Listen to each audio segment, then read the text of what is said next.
Welcome everyone to the workshop called How to Stay Sane During Your Travel Through Europe's Rail Jungle. Let me just share my screen so we're on the same page, and I hope that the recording and everything works just fine.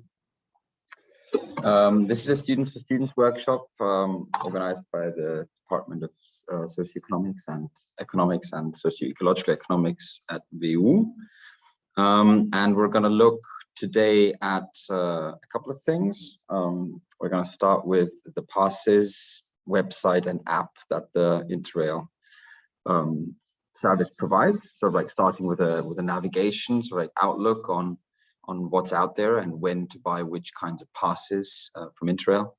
We're going to continue with the confusion of the reservations that are necessary for some parts, some connections. So which connections require reservations? Where is it mandatory? Why is it mandatory?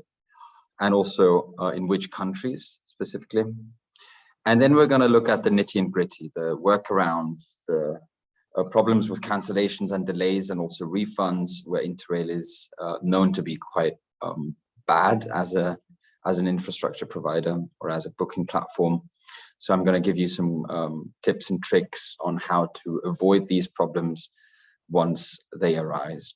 We're going to close with frequently asked questions. They are taken both from my previous experience traveling through Europe and also the Interrail webpage. And then we're going to have some room for questions from the audience. A bit of background towards me. I think I started traveling, or I haven't traveled by plane for 3 years now, and I'm primarily traveling through Europe using trains. And I think in 2021, I traveled more than 20,000 kilometers just by train. And in 2022, it's been quite a long journey already as well. And I'm happy here to provide some insights, some tips and tricks, some secrets few people know about, and just general issues as well that definitely need to be worked on with Interrail, but also maybe some useful guidance and tips when it comes to traveling, staying on the ground, if you will. Let's start with navigation and why it matters to really plan ahead during this Interrail journey. It does matter to plan ahead, especially because Interrail does promise to be such a flexibility provider or flexible booking platform, and I'm going to give you some reasons why that's maybe not the case that often. This is the webpage of Interrail. They've recently redone this. They had some marketing campaign, and we're going to look right now towards the passes to begin with, to sort of like get an overview of what passes Interrail provide. The types of passes, there are two general categories. There's both global passes and one country passes. Some noteworthy things for global passes might be that they come in two different shapes in a way. They come both in monthly passes that I will refer to as continuous passes. They can be used any day of the given month that you bought it for. They are either 1, 2, or 3 months in length. And then you have these flexi passes, which always are constituted by like 4 days within 1 month or 7 days within 1 month. And they can be only used on those travel days, which you have to choose in advance. So those are the two main categories of global passes. And two more things which are really important is that they're valid in the whole Schengen zone. You see a map on the screen here as well, but also in the UK and also in Turkey. Some things that are often forgotten and which also definitely deserve a reminder is that there are only 2 in and outbound journeys from your home country or from your origin country. So the country you bought the pass from, you can only sort of like leave it once and then come back into it. That is meant as a way for Interrail to make sure that you're not using it for commuting, for instance. If people live in one country and work in another, they could just go back and forth with an Interrail pass, which they don't want. They want to encourage European global pass travel. So sort of like that's the condition they have as a framework. And that is actually ensured quite rigorously, because especially with the mobile passes, you will not be able to enter another journey into the mobile pass that is going in and out of your country once you have filled out those two. There are some workarounds with this. You could just say you're coming from a different country. That definitely helps, although you have to bear in mind that this is not recommended, or I can't recommend that, because obviously in the booking guidelines it says that your main place of residence, your habitual abide, or I think something like this, it says needs to be filled in there. It's not linked to residence or like a passport citizenship. It does say it needs to be the country where you are based, in a way, which gives you some legal leeway, at least.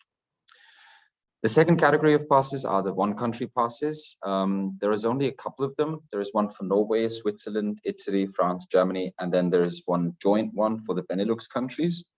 They're quite a lot cheaper than the global passes, but they only come in this flexi pass scheme. So they're only really selectable if your itinerary is quite short, within 1 month. I think the longest pass you can buy for this one country pass is 8 days within 1 month, and they come strikingly similar at a strikingly similar price as the 7-day flexi pass for the global pass. So yeah, maybe something to consider. This is how the app looks like. There are 5 categories. In the bottom you can see that the one is always kind of like in bold, so we're going from left to right here. You start with a planner tab. From here you can look for connections. For instance, from Vienna to Lyon, you have multiple connections to choose. On the 10th of July, you can sort of like configure your search options, your filters up here, look for earlier or later trains. This is quite convenient and is quite good for just checking international connections as well. I think the Rail Planner EU app, which is how it's called, both available for Android and an iPhone, is quite comprehensive when it comes to which connections are shown there, and you can use it for international train planning quite well. The second one is stations. I don't use this one too often personally, but you can check a distinct station, Barcelona for instance, and check which trains are leaving at a given time and whether they would require a reservation fee or not. This I will come to later as well. The third one is quite interesting. You can see here, this is my personal app. So I save my journeys in a yearly format, just as a reminder in a way. You can have some nice statistics. We will show that a bit later. And you can sort of like put your trips there. You can say my summer trip 2022, you can create a trip. You can add all the journeys from the planner tab from up here. If you click on the journey, you can add it to your trip and then they will be saved in there. If you've bought an Interrail pass, it will show here. This was my last one from this year. This has obviously expired. This was a flexi pass. As you can see, it was 7 travel days within 1 month. But if you buy a pass and add it to your device, it will show here. And you also access your ticket in this tab. So this is quite important. And the last tab is just like some seat reservations, benefits, like some more aspects which didn't really fit the bottom belt. Not too useful. For the seat reservations tab, you can check which countries have which conditions for seat reservations. Quite handy. So for instance, if you click on a connection here in the planner tab, you see the times and the train numbers, and also you can save the journey, as I said, to a given trip, which is quite nice. You have the details here. How long does it take? How many changes do you have? Does it require a seat reservation, etc.? If you click on a trip here, for instance, this was my trip in February, you can see on the top, you can view all the connections as a list. You can view it on a map, and you can also look at the statistics up there, which is nice. Once the trip is over, you can see sort of like which countries you've gone through, how much emissions you saved, and that's quite handy. It's a very transparent way of looking at your trip. During the trip itself, I think this is less useful. You will use the My Pass more often, which looks like this. Obviously here, it reminds me that this pass has expired. If it hasn't, this will be like green and all flashy and stuff. It's quite interesting here. You need this pass reference. This is like the most used thing for like booking reservations. You always need the pass reference and your last name. And here you can see, for instance, I only used 6 out of 7 travel days for this journey. So if you don't use your last travel day on a flexi pass, you won't be able to use it at all anymore. Unfortunately, at the 4th of March, this travel day has sort of like expired. But if you scroll down here, if you have a valid pass, you can see there will be a button for showing the QR code, which is the ticket to the conductor. Lastly, this, as I said, the seat reservations is the most interesting here with this last item in the app, last I don't know, category. And here, for instance, you can look at specific countries and check how to book reservations. You can't make reservations through the app. That's quite important. You can only sort of like check the conditions and go to the actual website from the app, but there is no integrated reservation booking. Let's come to this. Let's come to the reservations because they're complicated and they make things way more difficult with Interrail. And unfortunately, it's not Interrail's promise that you can just flexibly travel through Europe doesn't come to fulfillment really, if you bear in mind the reservations and for how many journeys you need. On the website, which is where you want to book your reservations, most of them, you have this tab called Book Reservations up here. So you want to click that. And there's a couple of things that you really need to bear in mind. They're not included in your Interrail pass. So you buy your Interrail pass, you have it in your app, you have it all saved, but the reservations themselves, they are all additional costs. And for most high-speed trains, they're mandatory. So there's no way around them. If you want to pick a TGV train, a quick train, you need to book reservations to ensure sort of like a spot on the train. And the conductor will not only check your Interrail QR code as sort of like the standard ticket, but also your reservation ticket, which often comes as a PDF, often is integrated in some app as well, can be a paper reservation as well. It says on the app that the trains that ask for reservations sometimes have extra features, which is true, but mostly only in terms of saving time, because you opt for the quick trains, the express trains, rather than the regional trains, which sometimes take double as long or even longer. And they don't necessarily have more facilities. They are mostly needed in France, Italy, and Spain in the EU. And train companies, train operators that always require them are Eurostar, when going from the UK to mainland Europe, TGV, SNCF, Ouigo, Trenitalia, which operates Frecciarossa in Italy, Renfe and AVE in Spain. And in Austria and Germany, that's quite interesting, there are only night trains that really have mandatory seat reservations or couchette reservations. And their seat reservations are optional for all other rail jets or intercity express trains. They are advised in some case on busy travel days, and they're also way cheaper in cost compared to TGV, for instance, but they are not absolutely mandatory.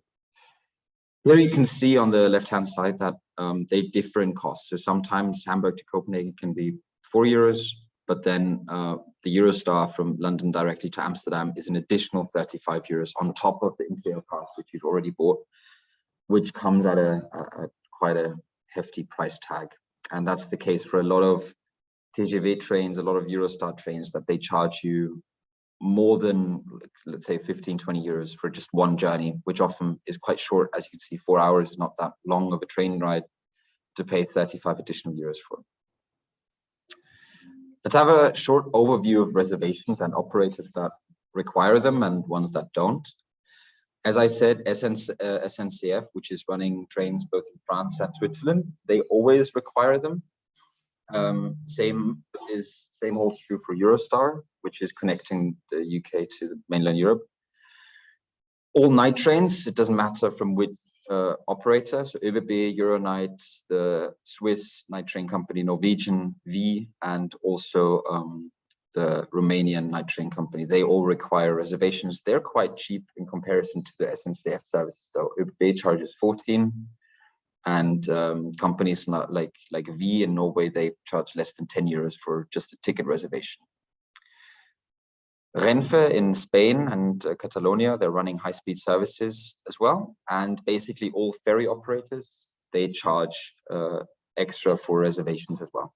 And these reservations on these companies specifically, they mainly serve the purpose for really guaranteeing your spots. And these trains, they can be quite popular, thinking about night trains, for instance, or the ferry ferry operators which have to sort of like deal with some sort of capacities, and that's why they require Interrail pass holders to have a seat reservation. It is sometimes confusing for these TGV services, which are just running at the brink of dawn, for instance, are completely empty, and then you still need to have a reservation. That is sometimes annoying, but it's the reality, and the train conductors will ask for it. If you don't have a reservation, you will either be thrown off the train or have to pay it on the train, which often actually includes like a violation fee. So I wouldn't recommend doing that. The operators that don't need it, don't necessarily need it, are Austrian and German operators, ÖBB and Deutsche Bahn. As I said, sometimes it's recommended on busy travel days. And you have to be careful whether the Intercity Express is running to France. If it does, it sometimes is operated by SNCF, and then it just operates as a TGV. It just looks like an ICE. So in these cases, you will have to pay these 22 euros as well. For instance, from Frankfurt to Paris, or from what's the other one?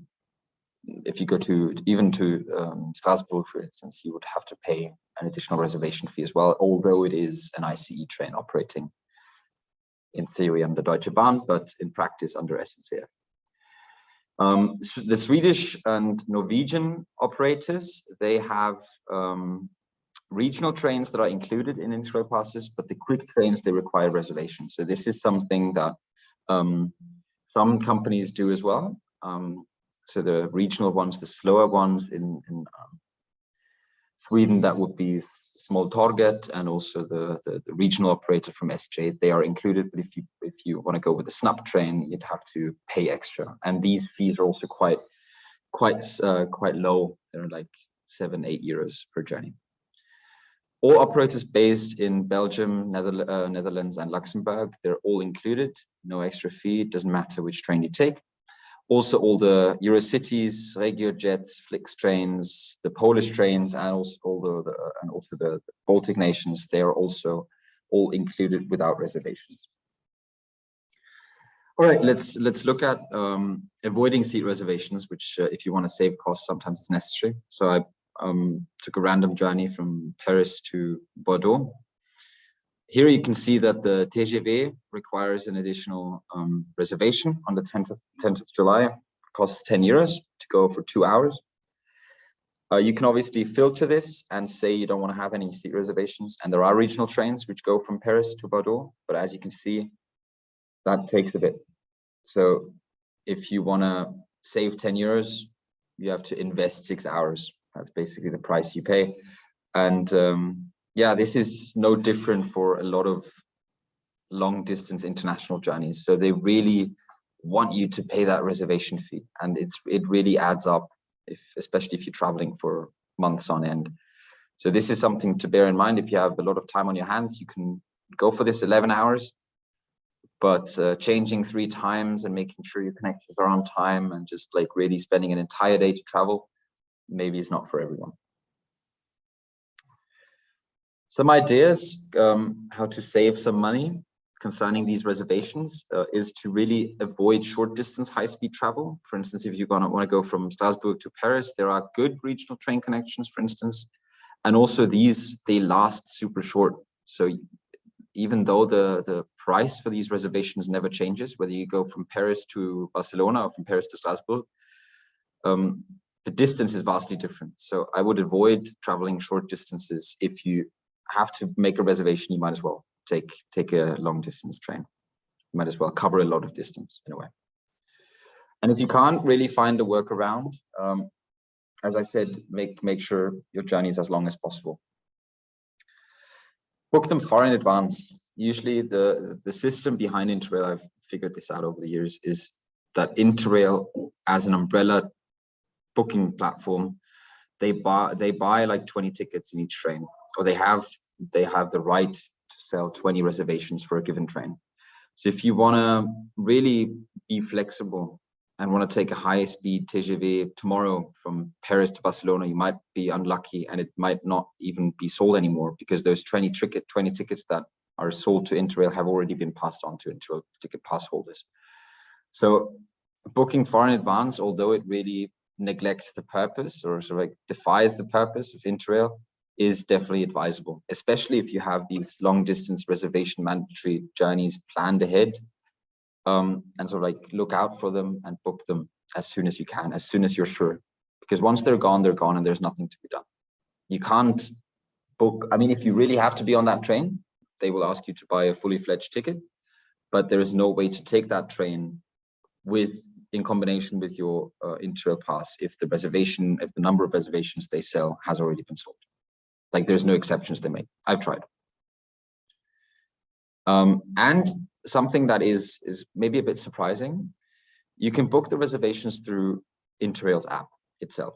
Not app, but the website.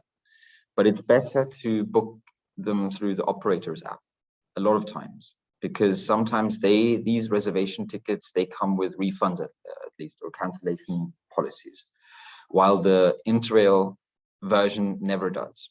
So Interrail really outsources the responsibility to you. If you miss a train, if a train's late, they can't do anything. But if you sometimes book them through national operators, it's better because you're more flexible. So this is also cost saving in terms of when something goes wrong. Where do you book your reservation? And that depends really on the train operators. There's a link here, which we can click. It looks like this. Takes you to the Interrail page and how to book reservations per country. So if you want to travel in Denmark, you can click here and you can see how you may book your Interrail reservations. And here there's multiple options. You can use the Interrail self-service, which is just like this book reservations tab up here. But you can also do it through the national rail operators. So this is the Czech Railway. I don't know, they seem to have it as well. And the Danish railways. So downloading the DSB app, if you want to go from, say, Copenhagen to Hamburg, might be a good idea, because you can filter it there. You can say you have an Interrail pass, just take a reservation. There might be better conditions for you. If you want to go in, let's say, I don't know, Norway, here it says you can also pick them up locally at a train station, or you can call someone and make a reservation there. So it really depends on the country and which international connection you have. The exceptions, like, as I said, mostly they can be found on Interrail itself as well, but there are exceptions, quite a lot of them actually, where you cannot book it through the central self-service Interrail reservation page. Portugal, Greece, and Spain, they came as a bit of a surprise to me, and I will have a neat little example later. Bulgaria, Turkey, Bosnia and Herzegovina, Serbia, North Macedonia, Montenegro, and all Baltic countries, they need to be mostly picked up at domestic train stations, which is also interesting. If you're an international train company, you ask people to pick up the reservations at local train stations, but that's how it is. An example from Spain, which I found quite interesting, it says you can, from February 2020, so this is a recent change, it was always possible to book these through the Interrail self-service, but they've changed it back, which is a drastic step backwards, I feel.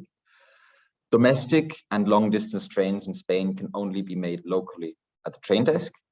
So these are only at Spanish ticket offices. So for instance, into Spain, you could still come with an Interrail pass without having to pick, that wouldn't be possible anyway. But if you seek to board a local train, a domestic train in Spain, you'd have to pick it up there.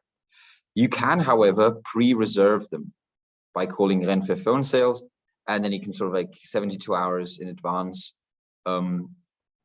reserve your seat reservations to make sure you have a spot on the train, and then pick it up at a later time. Another interesting thing were Greek ferries. Here, you're only asked to really call someone or write an email. So there's no way of doing this online,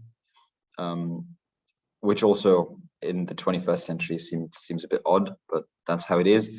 And as I said, these exceptions, they're quite a pain in the ass.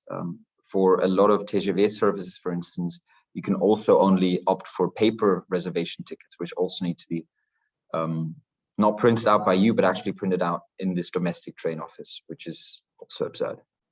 But it says so in the online, which journeys require that. Let's come to the last part, which are the workarounds for when shit hits the fan. So when things go wrong and there is some spills and you want to fix it, I can maybe give you some tips as to how to do this. In case of cancellations and delays, bear in mind that even if they're due to no fault of your own, they're not refunded, especially the reservations that you book.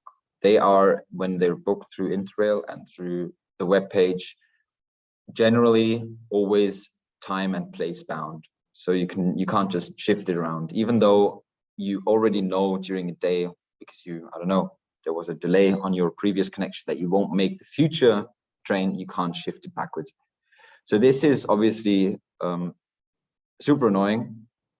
And I would advise you to just get on board the next train and sort of like try to talk the conductor into your issue. It will most likely not be affecting you. So you can maybe find some other people who are dealing with the same issue. And usually when you voice these complaints jointly, you can sort of like fake it until you make it. Yeah. And are not required to book a new reservation. I have had moments though when I tried this and then the train conductor sort of like sticks to their rule book and says, well, now you need to book a reservation for this train. And by the way, there's a 10-euro fine because you didn't have it in advance. So these are things you have to work with. And it is best for your argumentation, probably if you bring proof that your train was cancelled or delayed. That can be easily done by asking the conductor they should issue you a small like piece of writing saying that your Deutsche Bahn train was delayed and you couldn't make it to the, I don't know, worst case, a night train, for which you would have to stay in a hotel then. And yeah, so Interrail doesn't carry any of those costs, neither additional necessary reservations nor hotel stays. So this is really annoying, and I would advise you to book connections with a lot of leeway time in between them, at least 20 minutes, if not more, in order to avoid these issues. As I said, you have to really fight for refunds. First of all, you have to always pay up front and then fight for the refunds later. So there's no way of just, I don't know, getting a reduction in price earlier. And then this is a really lengthy procedure. I had to go through this in the summer of last year when I was going from Barcelona to Sweden.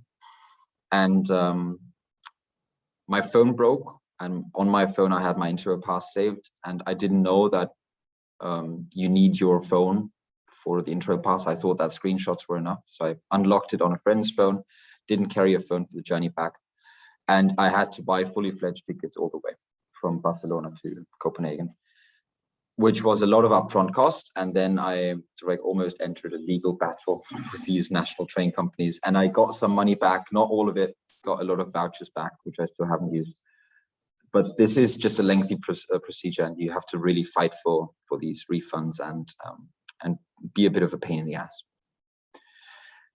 However, Interrail customer care and this customer support network that they have, they can help you out in case of misclicks. For instance, if you use up a travel day when you didn't intend to, or if there's major issues causing you to spend another travel day. For instance, I had this once when I really missed a connection and I couldn't catch my night train on the way back, and it was my last travel day.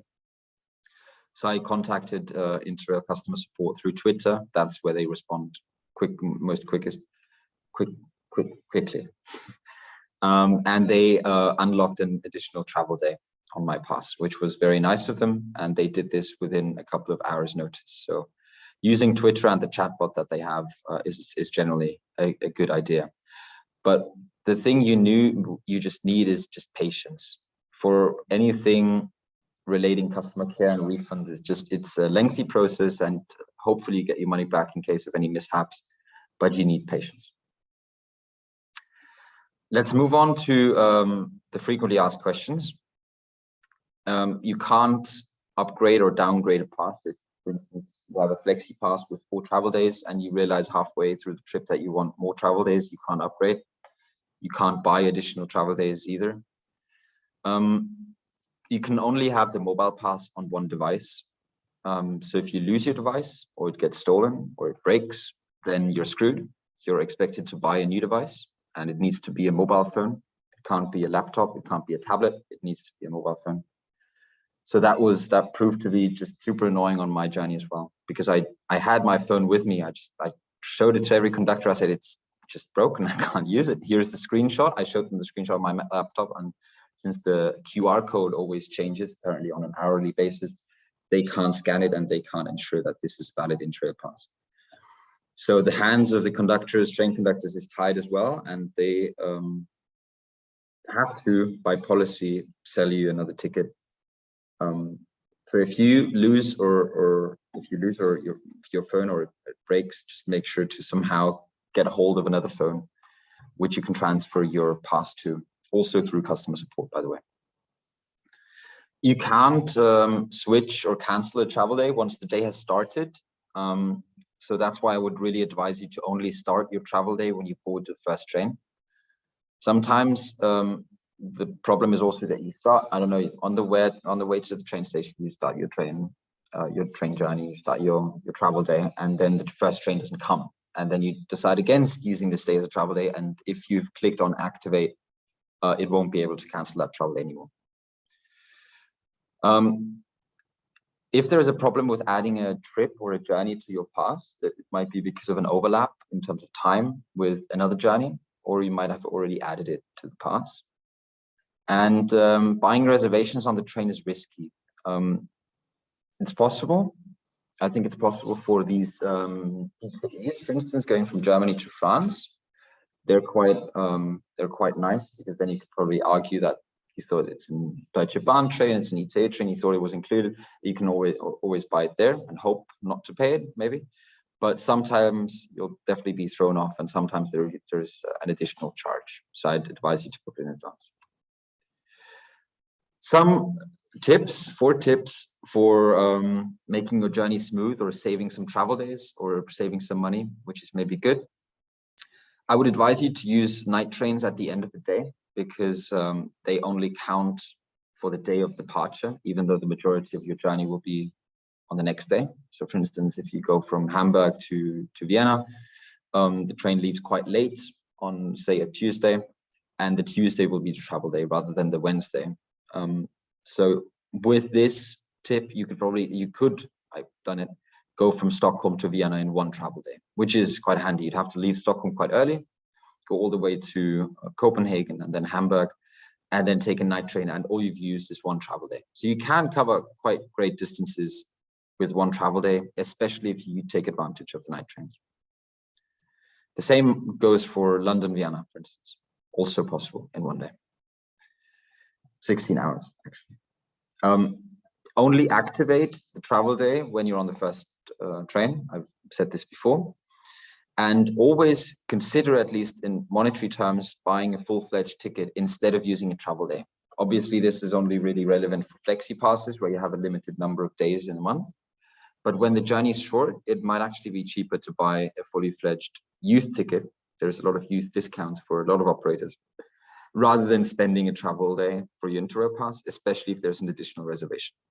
This is more and more relevant for TGVs, because they have some really good offers covering long distances for people under 26. You could go all the way from Paris to Milan for like 40 euros, I think. And the reservation in Interrail itself would be 26. And then spending a travel day is also a monetary cost, obviously, because you divide your ticket price through the amount of days you have. So it might actually be cheaper to just buy the fully fledged ticket, not use a travel day to begin. And there are some discounts. It was also in this More tab from the very beginning that you can make use of. I would definitely advise you to check that wherever you go. There are sometimes some good discounts for restaurants, for city bus tours, for public transport tickets, which are also not included in Trail. Yeah, that might be advisable.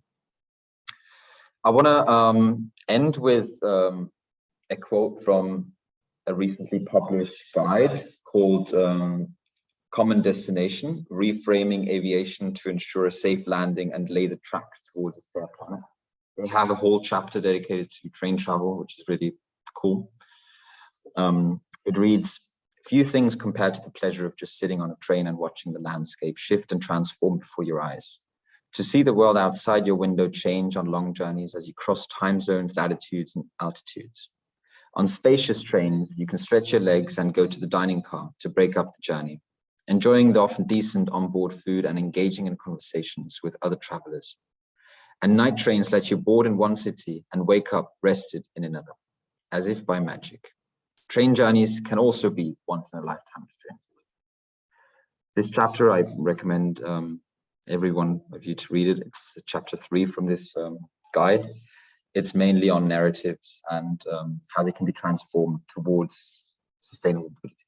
And I think with that, we can go over to your questions. But since there are so few people in the call and only one person in the room with me, let's see if there are any questions, or whether we can skip this. We can also have a bit of a practical session and look for one reservation online. But yeah, let's open this space first.